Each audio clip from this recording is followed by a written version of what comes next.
You are looking at Julian's pronunciation guide, where we look at how to pronounce better some of the most mispronounced words in the world, like this other curious word. But how do you say what you're looking for today?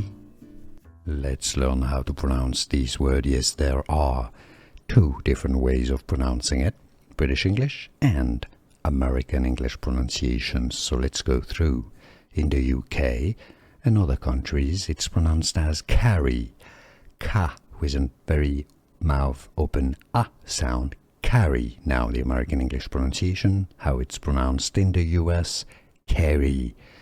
Two correct ways of pronouncing it, carry or carry. Here are more videos on how to pronounce more confusing words and names too many mispronounced. Like this video if you found it useful. I appreciate your support. I'll see you soon and thanks for watching.